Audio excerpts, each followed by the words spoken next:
I'm Bob Ruff, host of the Truth and Justice podcast.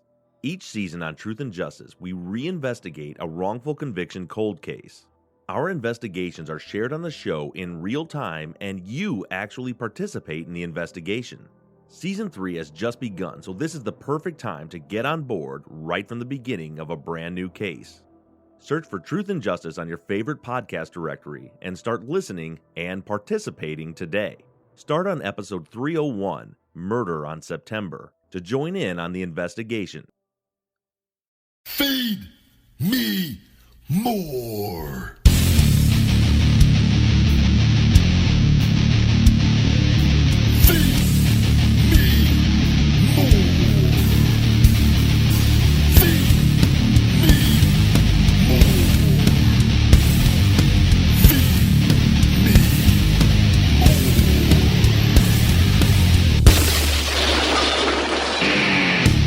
Welcome to Conversation with the Big Guy. I am the big guy, Ryback, and I'm sitting here with the one, Pat Buck.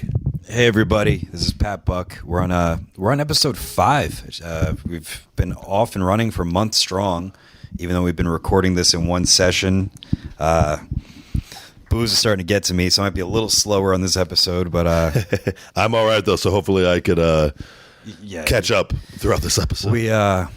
I think when we started this, we had all these different ideas and topics, and now I'm starting to realize this really is just one big conversation. And I think we're just talking about, we're just kind of reminiscing and talking about shit and things we remember that entertain us, and I think they'll entertain people. One, because they're interesting stories, but two, because we're all marks. Real. Yeah, it's real, and we all want to hear like stuff in and around. Wrestling's always been the kind of focal point of our lives. I guess so. It's been the common denominator of everything that we've based our fucking lives around. Fake fighting. Those fake punches and fake kicks. They don't like hearing that. I got a lot of when I did some Snapchats on a Periscope thing a little back, just to kind of say hi to everybody, and then you get these fucking marks and like show up on your timeline on Twitter and whatnot, and I block each and every one of them because they don't deserve to be in my world of positivity, but who just are outraged that I use that word. I'm like, motherfucker, I've been doing this, I've lived this, I know it, I know how real it is and whatnot, but don't kid yourself. It's fake punches and fake kicks, so it is what it is. Yeah, I mean, but we love it. We all love it. We love it. Respect it. We absolutely. But I don't know where we were last time. My memory's kind of foggy. We were talking about a point where you got like rehired. I'm in my fucking 5-year depression. Actually, no, still not hired. Still not hired. Watching everybody leaving. That's while you're still plugging away. And I think I've wrestled 5 people, and they've been signed. Not necessarily because of that match, because I don't know if that really is a real thing. Like, I think it was more just take bumps for these guys, and they've gotten hired. They had their eye on those guys already to begin with. And I think you were always the guy that like they kind of organized that, where they knew they were going to get a good match out of it. Where they, I appreciate that. I don't even know what that much thought went into. No, but I think that was the safe bet. Put Pat in there with him that he will get a match out of him. Whereas it was more of a gamble with other talents, where I think that they were convinced they had their eye on these people. And they would have had to royally fucked up to really not get hired. And that was my whole pitch to them. I was like, because the whole time period where you and I were around developmental, the only guy in charge was Laurinaitis. And my whole thing was, okay, you don't believe in me, just hire me so I can work with other people. I'll stay in the fucking system and collect a paycheck. But I've always said you need guys like that, and they did that like the fucking baseball. Like you need people working that are never going to get called up. And Kalen Croft, and in like a guy like Kalen Croft, the Dude Busters with him and Trent Beretta, and Kalen Croft was so good at making other people look good, and he was light as a feather, and everybody loved him, and he never took anything personal, and he enjoyed going out there and making other talents. But they were like, oh, you don't have the mindset that you want to be world champion. Fuck you, you're fired. And it's like, what are you doing? Like, no, we need these guys. Yeah. You need guys that want to play ball and want, like, that's why I said everybody's important, and they are. But they end up ruining guys' values so much, and then they're like, oh, you're a piece of shit. See you later. And it's just stupid. Yeah, and now Croft too, who was pretty talented. I think it's awesome that he's a full-blown, what is he, art School teacher, now? yeah. Like, and married, living life, and doing very well for himself, and he has his act together, and he's very thankful for his time in pro wrestling, but he's one of those guys that was able to move on from it and not let it consume him and be bitter or negative. And be cool with it. Yeah, and it made him who he is today, and I always enjoy whenever I get a Vox from him, and he's still one in my circle of guys I talk to. So yeah, he's great. I myself am very bitter, but I use that bitter. I don't know. It fuels your desire. Exactly. Yeah. That's my thing. I kind of put that in a lot of people's heads, and I think people have actually taken this idea and kind of been like, but I always wore. It's okay to be bitter or be angry as long as you use it in a positive way, and not even in a way. Yeah. In a way where like you're not fucking like. There's plenty of guys I know that were wrestling and they're not wrestling anymore, and they're not actively pursuing it, and they're just bitching about wrestling. And I'm going, for me, I just kept bitching about it to myself, to everybody, while working hard. And I went to a point where, and I'm sorry if I'm rambling on this episode, but I said I need to fucking create something for myself. Yeah. And I created my promotion and created my, started my wrestling schools and stuff, and Yep. and now hijacking all your bookings as your agent, as your agent, and I'll be running the coupon scam on me now. brothering myself on these world tours coming up. I think I'm working you for the next 3 months, aren't I? There was a couple of promotions like, can he just work you? And I'm like, well, yeah, he could. Can you bring the fur trunks? I was actually thinking about that before. I was wondering if is that professional or not. And I was like, who the fuck cares? What, like, fur trunks? No, working each other. It is. Some circles would in the Northeast area be okay. Anywhere else, it'd be like, who the fuck is this guy? Like, It's actually the 4,500 is like, oh, we'll give you 35 and you keep the grant. Like, you're lowering my bookings and taking the other portion to get the match. But no, it's all in good fun. yeah. I'm looking forward to these upcoming bookings because right now, as we talk I can't wait to wrestle again. And hopefully by the time this airs, I should be back and working I know I got some signings early on. a lot of signings. I had the nose and ear surgery, which a lot of people, we didn't talk about that. And, I had a hole in my eardrum for 11 years. I got hit in my ear. Deep South? Deep South Wrestling. And Eric Perez That's what it hit me was. with the palm of his hand. He just added me on Facebook yesterday. Oh, really? That's weird, yeah. He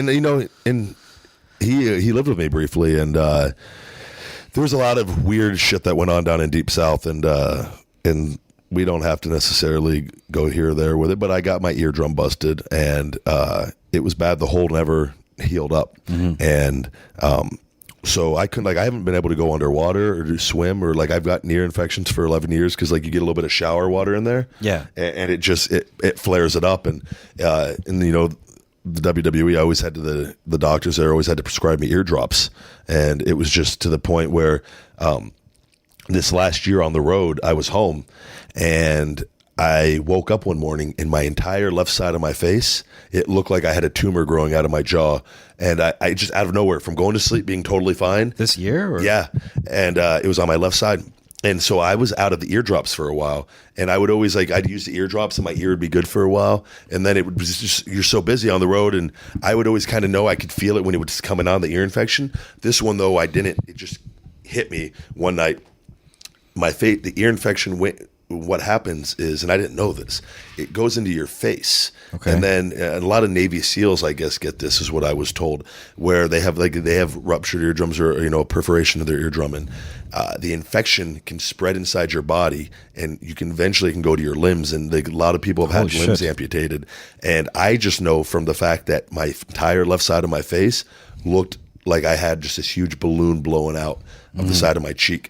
And so I thought, at the time I didn't even, because I didn't have any symptoms of the ear infection, I was like, oh, maybe I got bit by something. Or so that day, I think I took a Benadryl or two, and I went about the day, I'll be fine. That next night, and I have sleep apnea and I have to wear the mask. I couldn't even put the mask on. It hurt so bad.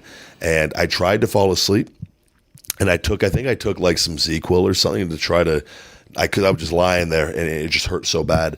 And it was 3:30 in the morning, and I had to drive across town to the urgent care emergency, and they had to give me antibiotics and these really strong ear drops. Shit. And they told me, you're going to have to eventually get this fixed.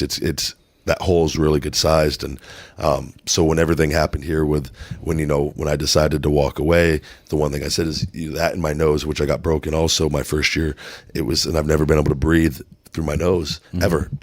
And it was like, please, I want to get this fixed. Yeah. And it was just after that, I got it fixed and I'm finally better. But I think I got one more week to go before my nose I'm allowed to That's right. Okay. So you got to give it a little bit of time for the bone. It feels great now, but I have one more week essentially before I could resume jiu-jitsu, boxing and wrestling training and whatnot.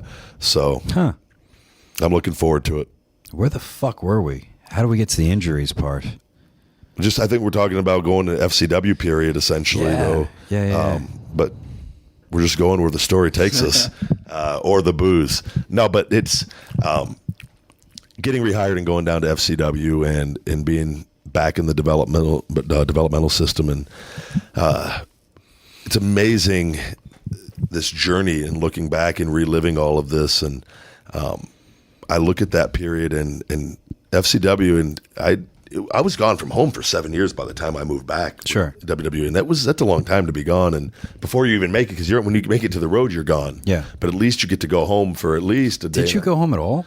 Only for Christmas. I didn't go home for 2 years at one point. I mean, when you got rehired, I went home briefly. Okay. That was the first Christmas home in 2 years. All right. Which was a long time to be away from home and not see anybody. I didn't talk to my parents there for probably a good portion of a year, I believe. I was just so depressed and ashamed of myself. And I think they would call, and it might be a quick conversation real quick, something I got to go by. And I was just it went on way too long. And that's one of the things now. I live 5 minutes from my dad, and my mom lives in my 2-bedroom apartment suite at home. It's amazing. I'm very thankful that my sister's in Reno. She likes living there. She's married. And I have my dogs and my dad and my mom all within 5 minutes of myself. And so I'm always thankful for what wrestling has allowed me to do with that and to kind of bring my family closer together. And it's a work in progress. Well, especially because, too, and I think people don't equate, again, I've mentioned this before, the whole kind of, quote, prejudice thing. Yeah. Because I think people may not look at you and go, you didn't pay your dues. Yeah. That you're not a fucking, but it's like, you hear all this. You live so far from home for so long. Yeah. We all pay them in different ways. Yeah. Some is seen, some is unseen. And that's a good point. In this day and age, it's like they feel like I think they have to see it for it to happen. Or they have to hear about it. They have to hear about the long indie journeyman trail. And not that I'm much of a journeyman. I mean, I've been around for a while, but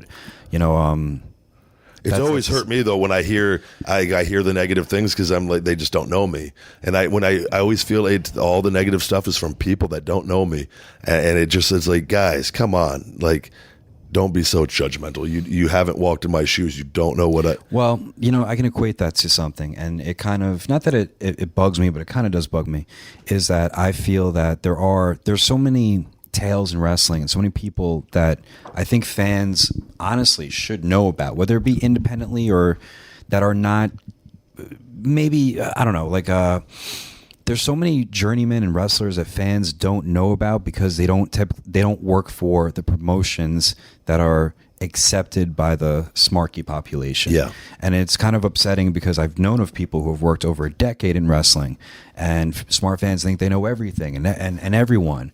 Myself included with, this was kind of a bummer, but at the same time I accept it and I run with it. Cody walks away from WWE and he makes a list of people he wants to wrestle. Yeah. And I'm on that list. And, that's a tremendous honor. it was cool, and it was because I was his first match, and we all are connected. Me, you, Cody, and with that whole brotherhood OVW of people, crew.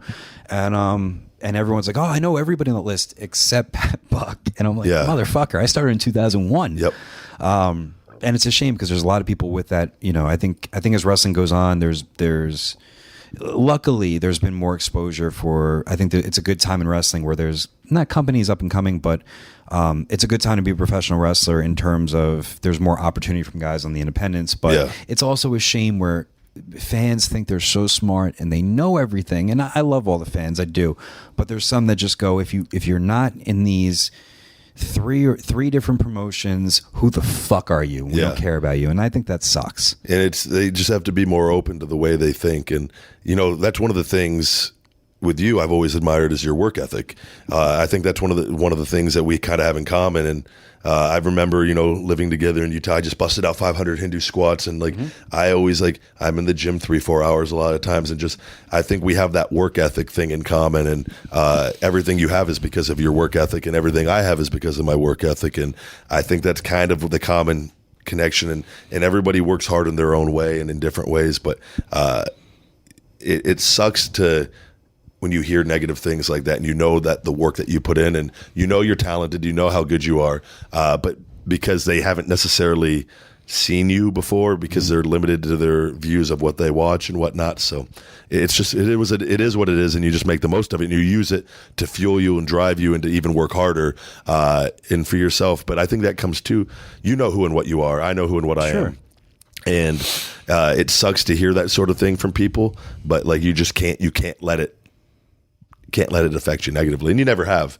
But it's it goes to show you, but also at the same time too, sometimes I'm very thankful for, like I said, you've had your whole documented, people at least knew you're in OVW, you're in FCW, you debut on the Rock, you go to NXT with the first show, have your run. It kind of brings us to the point now, because I think the last time we talked, it was basically you going to FCW, and I followed shortly, and I tried to be a referee. Yep. But more so how you get rehired as a character. Yeah. As Ryback. This Terminator thing, this could draw some money for us. This guy's a badass.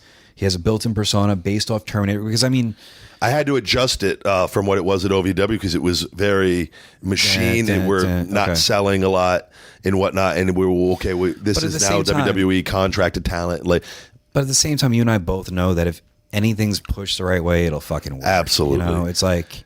But it's you again. Once you are in the system, you gotta work within the system, and you have people making the calls above you and that are doing the reports, and you can't really know this is what I need to be doing. This is going to work, and you kind of got to adjust, and we did just that. But I'll never forget going down there, and I was so big on mental preparation, and I to this day am, that I remember I showed up in the Ryback character on promo day down there, whatever, with Dusty Rhodes, and I got so much out of this, and you never do it. Those promos were always harder than a promo in front of a crowd, because they're in front of your peers in a cold arena. That's the worst. And everybody's fucking judging. It's the fucking worst. And what do you think about that? What do you think about that? And you don't want to have to say anything bad about your, but everybody, they force it kind of well, I thought he could have been better on, and well, fuck you. It was a horrible environment, but it was also, it was good in many other ways. But, I remember just sitting in the corner, hyping myself up, talking to my promo and to the wall. And then finally I just turned around. I was like, I'm ready. And I went up there and I nailed it. And Dusty put me on TV. I came right in. And that was when with NXT now, and it's not easy to get on TV necessarily. And it was FCW at that time. It's they had their TV established, and they kind of had their guys. And so it was an hour slot, and you have how many guys there? 40, 50, 60 so guys? New guys coming in don't necessarily get put right on TV. No. And then I came in and they put me right on TV, and it was we were off and running.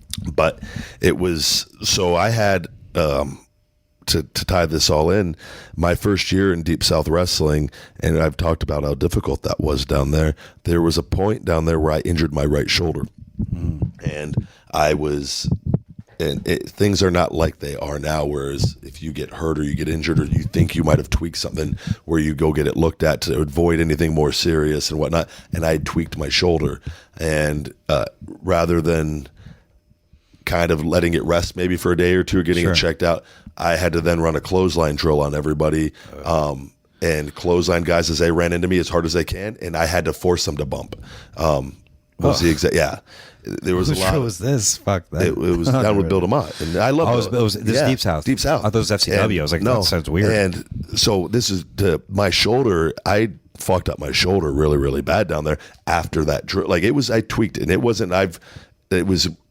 There were a lot of ridiculous. You hear a lot of things, and it was what it was, and I've taken all of it out of it, and but it's the truth. It's what happened. Yeah. And so I'm not gonna fucking lie and act like it didn't happen. It happened, and it hurt me really bad. And I just always thought oh, this is wrestling. You just wrestle hurt and you deal with it. And it got to the point that years of working out with this and whatnot, that I had torn my shoulder.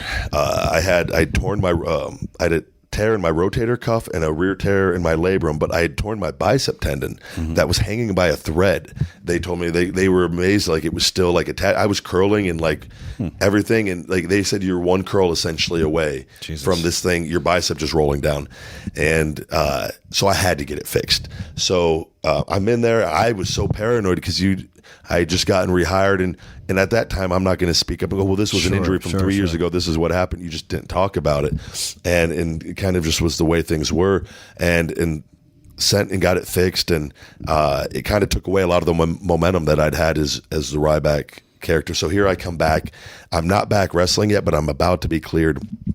And I remember Undertaker came down to FCW. And you were here for this. I think we were living together at this point. And CM Punk actually was there with Taker.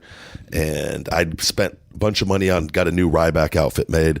And I was all, geeked up and jazzed up to I had a promo cut on The Undertaker for Ryback. And it was a weird thing having him just sitting there staring at you as you're in the ring and cutting a promo on him. And you're like, who's this guy? You know what I mean? And but I thought I'd put my heart and soul into it, and I remember afterwards, I think Taker didn't approve of it or something. It was something along the lines of like it's too 80s, or like it's not believable. I think that was kind of, they said it was too 80s, and which is funny looking back. Coming from the man that throws lightning. Yeah. I mean, the greatest worker absolutely essentially ever, but still. And at that point, when you're in developmental, you get the critique, you just fucking get critiqued left and right. That's the name of the game. Yeah. And you just take it, and everything happened for a good reason and all that. But so when you get a guy like The Undertaker says something like that, it's gospel. Yeah. It's changes have to be made. So I get called in the office with Dusty Rhodes, and he just tells me, he goes, I want you to do, you're a funny guy. We need to get away from this Ryback character. And I'm defeated, probably. Everything I had in my mind with the positivity, and I'd created this, and we have something with this, and you just love this. What are you talking about? Now you're being told you can't like this, but you told me you love this. And he goes, I need you to come up with a new character. And he goes, I want you to, I go, well, can you help me out? And he goes, all these stupid football players, like they hire with no experience. Yeah, real stories. Yeah. He goes, you're not like that. He goes, but I want you to make fun of it. And he goes, you're a stupid former football player. And I go, okay. And I went home, and I remember that night I was, fuck this. This is stupid. I'm Ryback. I fucking created Ryback. And the next day, I think it was like the weekend or something. And the next day I reread The Secret again, and I go, this is an opportunity to make something, to make it work.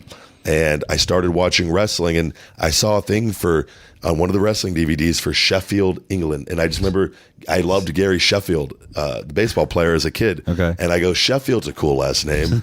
and then somewhere, I don't know if it was, I remember being a kid when I was a guest bell ringer at 13 years old at Thomas and Mack. I've talked about this in countless interviews, that Dr. Tom Pritchard, who to this day has been such a huge influence. I love Dr. Tom. If you're listening, thank you for just believing in me and letting me go out there and have fun. The first person to ever do that. And I don't know if it was something I was watching something. I remember that moment, and it was, Skip was one of the names of one of the Body Donnas. And, sure. And I don't know, for whatever reason, the name Skip Sheffield kind of popped in my head, and I was Skip Sheffield. I go, I could do something. Oh, sounds like a happy-go-lucky piece of guy. Shit. And also, my first year in Deep South Wrestling, there was this happy-go-lucky piece of shit. Big, dumb, corn-fed meathead. Still my favorite character. Most fun I've ever had to this day. There was a guy at Deep South Wrestling named Skip, who was a firefighter, a big, bald-headed firefighter who was looked like he could just eat you alive, but he was the nicest man in the world. Okay. So that was kind of the motivation, all that in one with Skip Sheffield, with that. Well, that's kind of a stupid name, but you have this physical look that kind of says otherwise. I get it. Yeah, sure. And then, so I started brainstorming with that. And then I was like, well, Dusty likes, Texas A&M. Yeah, Texas A&M. There's A&M Longhorns, and there's the... No, Longhorn, Texas Longhorn, sorry. So College Station is what he didn't like. So I was like, I'll be from College Station. I'll be a big, dumb, stupid College Station fucking redneck.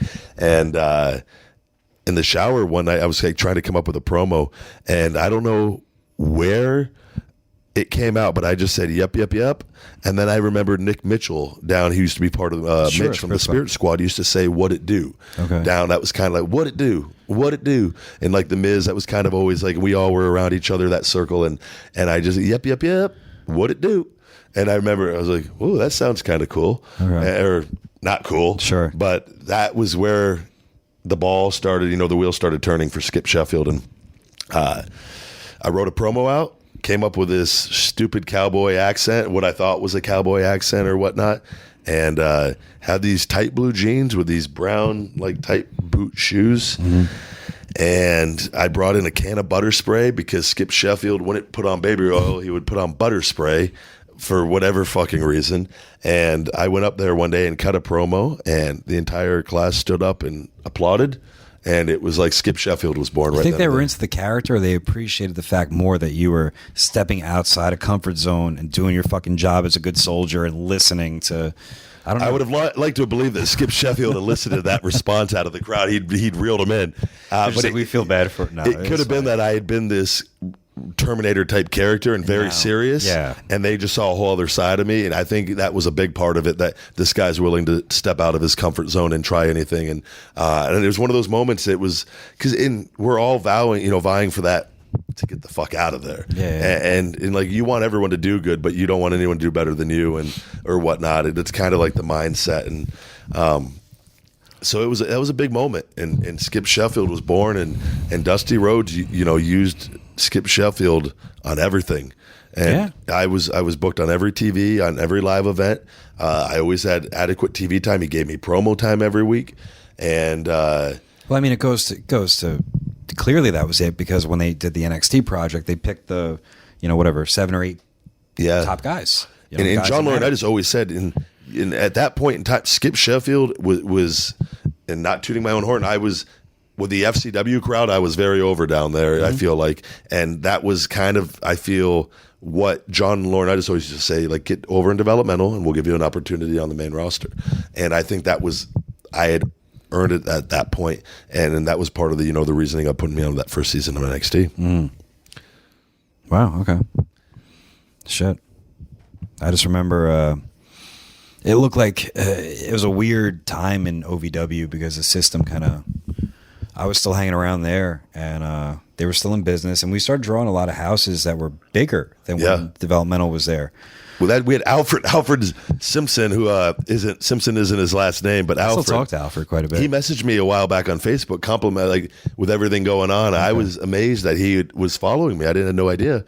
So he was big on. He did a lot of the promotions. Oh, sure, promotional stuff for FCW. And I was saying before I went there, and I was still hanging around while you're doing the stuff, and I was like, fuck, where do I like?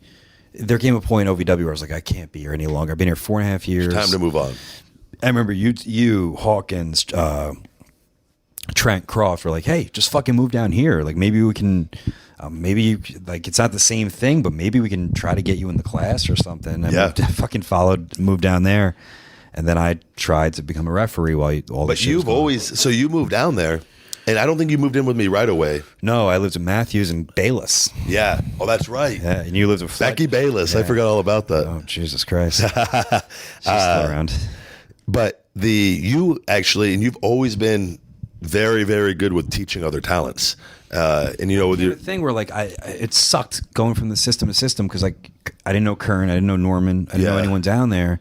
But then you won them over fairly when quickly. I was there, everyone's like, how the fuck does this guy know everybody? And then I joined the beginner class, which was like kind of not humiliating, but I was like, I got to get my way in here. That was your way of just kind of, but you eventually, before you know it, you're teaching I was teaching, right? Yeah. At the end of the class, it was, I remember I joined, basically, long story short, I was kind of trying to get my foot in FCW. All those years at OVW, they didn't go nowhere. So I was like, maybe I could be the fresh guy at FCW, and I joined the beginner program.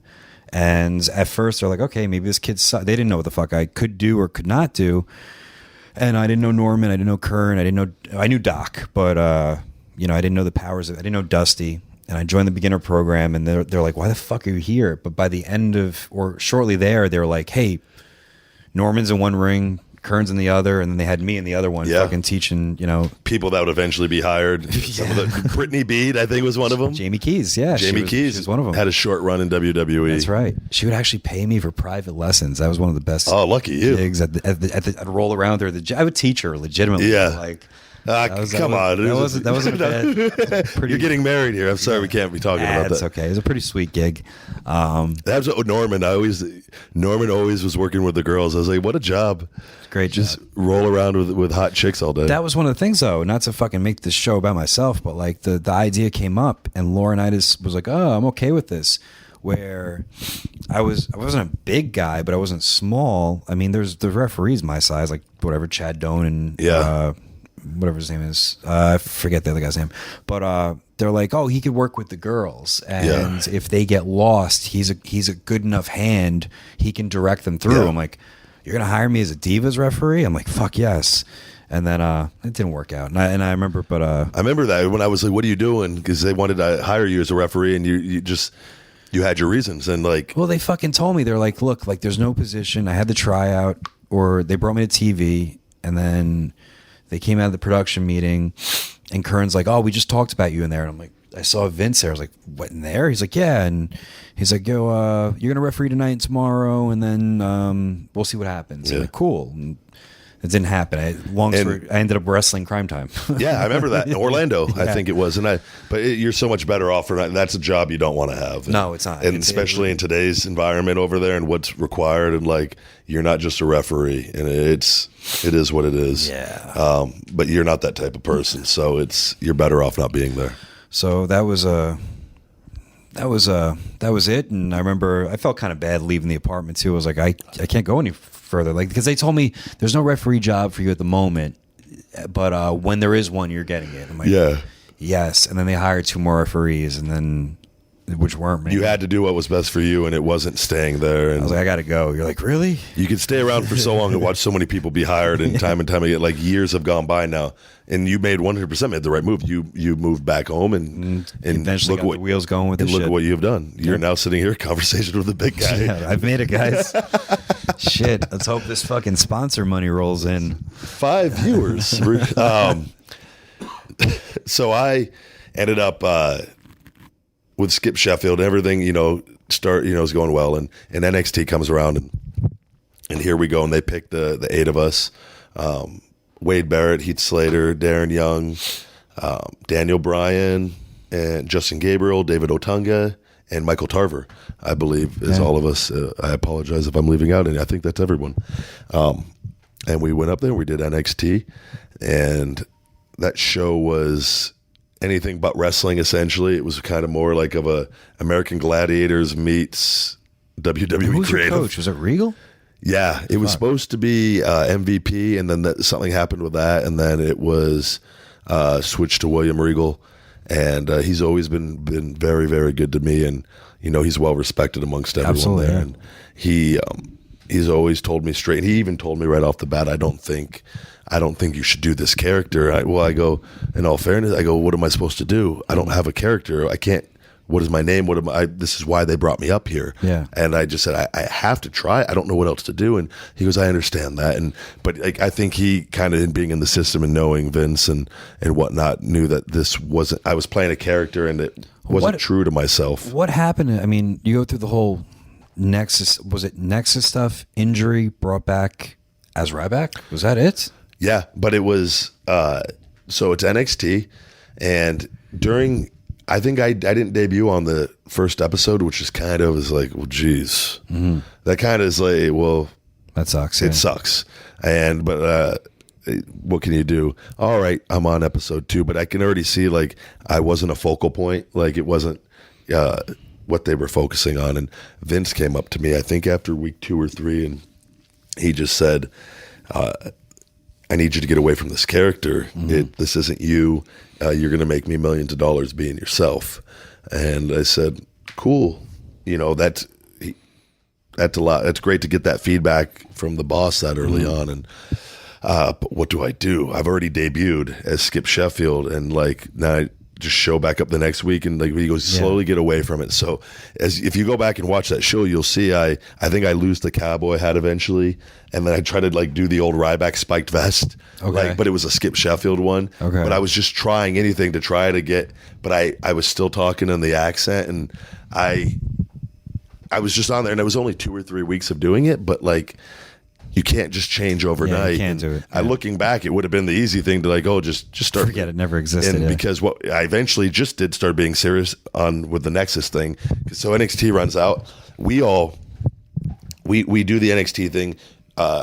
Wade Barrett, I believe, was the winner of it. So the rest of us didn't know what was going to happen. Like, do we go back to developmental, or are we getting fired? It was such a weird time. But they had this idea, I guess. And it was in Miami, and we're all brought to TV. Okay. And this is after NXT had run its course.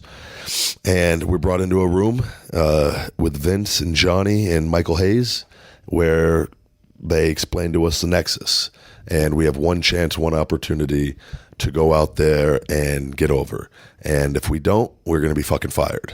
And like, I mean, our whole lives we've worked for this. And we were not given any instructions except to go out there and just cause hell and to tear shit apart and to go out there and get over, which is the best thing you could be told to do without any. And it was a brilliant idea. Yeah, I mean, it was. But again, they just let us go out there and do it outside of in the physicality with John. Sure.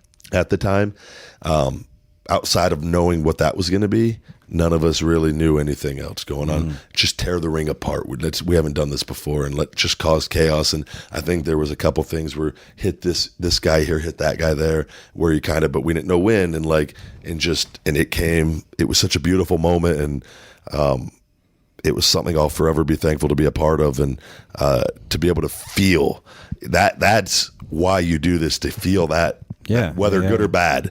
It was just you made people believe in that one moment that what you're out there doing was absolutely real, and they didn't like it. And it was such a powerful, magical thing that we had that night. And we were off and running, and that got me away from the goofy, silly, corn-fed meathead Skip Sheffield. Problem was, my name was still fucking Skip Sheffield. Yeah. And I wasn't talking with the accent. I don't think I was talking. I did a couple promos with the Nexus where we all talked in the ring and whatnot. But it was an opportunity for me to be. Well, it felt like that was kind of booked pretty good too, in a sense where it was like Wade was a focal leader. Yeah. It felt like you were like the general in command, like the next in line. I was like the weapon of mass destruction, essentially. Yeah, I was like, there's actually thought into this, and I think that all naturally kind of happened with the relationship me and Wade have, and we've always been very close. And he was, clearly the verbal leader, and the minds behind everything, the brains behind everything. And I'll never forget, we were driving one night, and this was actually, remember Spice? We talked about this briefly. Spice, which it was. I mean, to give horrible. a definitive thing, the wellness policy got very, very strict. Yeah. And I mean, was weed a suspension? Marijuana was a. I believe that's when it just got it. They had just, put that in there. Yeah, and there was guys, and there was for those that are big weed people, there's an alternative to it, and it's known as K2. But it's horrible for you. It's terrible. But people didn't know that. There was just like everyone thought this was a cool legal way to exactly, and it kind of caught on, and how everything else does. And weed should be legal, absolutely. I think at least, but or my opinion. But then the stuff called K2 or Spice or whatever, a lot of the boys would partake in this. And let's just say the drug of choice in New York City, where I'm from, is the bums in the street don't really do crack anymore. They do K2 because it's cheaper and it gets you that messed up, and it's just not a good thing. And we were joking about this earlier, where I talked about, as Skip Sheffield in FCW, I was at home and had a night with that stuff. Yep. And there were different versions of it, and some were better than others. And this particular version I had, I believe it was Mr. Good Time. It was anything but a good time. And I was watching a match of myself as Skip Sheffield, and I questioned my living as a man and just internally who I was as a human being. And it was so deep that I was sitting there watching. I go, I'm a grown man, and I'm fake fighting. What the fuck is wrong with me? And I'm pretending to be a fucking cowboy. And I sat there and I couldn't wrap my mind around it. And I go, what the fuck is wrong with me? It overwhelmed me, and I smoked a bunch more, and then just passed out and woke up. Oh, thank God, I feel okay. And but I remember just laughing. And then other wrestlers had the same story. Exact thing. I remember hearing would this. just make you have these tripped out feelings and were they tripped out though? Because it's 100% true. It's like I'm taking these dangerous moves, and I'm dressed as that's really, maybe it's a good drug. I don't fucking know. Oh man! But I felt very negatively about it. I remember but we were in a driving, and we at that time with all the Nexus stuff, we were told we weren't allowed to associate with the other guys. It was kayfabe was in full effect, and we had to ride together, work out together, not talk to. And if we saw John Cena in the gym, we weren't even to look at him. It was like that. That was that enforced, or so we thought at the time. Sure. And we're in the car driving, and I remember I had a little bout with it, and I go, you're either Nexus or you're against us. And then Heath or somebody said it back. And then whoever else, Gabriel was in the car and he said it. And then Wade or someone was in the car and Wade, and then we just kept saying it. And so I go, that's our catchphrase. That's our catchphrase. And one day Wade had a promo after we did something on TV or a pay-per-view. And there was he was amazing at being able to handle, looking back. He was superior to all of us, I felt, as far as being able to handle the promos. Okay. He's a very intelligent individual, and everybody there is. But he always handled that pressure, I felt, better than everybody else, which is why he was the leader. And he had just cut a promo on something, and there was a gap, and I could tell he was forming his thoughts, or he needed to close. And I walked right behind him and I go, drop the line, Wade. And then he goes, you're either Nexus or you're against us. And that was it just came off perfect. And the week after we had shirts. Whoa. With that on. And we're off and running. And it was just an amazing, amazing thing. And it happened so fast, but I'm thankful for every moment of it. Man. All right. That leads us to eventually to the infamous ankle injury, which not a lot is known about that. So I think injuries, especially this one in particular, I think maybe we'll leave for the next episode. We're 41 minutes deep into this podcast. I'll plug some stuff. Go to feedmemore.com. Please check out WrestleProOnline.com or CreativeProWrestling.com. I'm Buck Never Stops on Twitter. I am the big guy Ryback, and you've just listened to an episode of Conversation with the Big Guy. Thank you.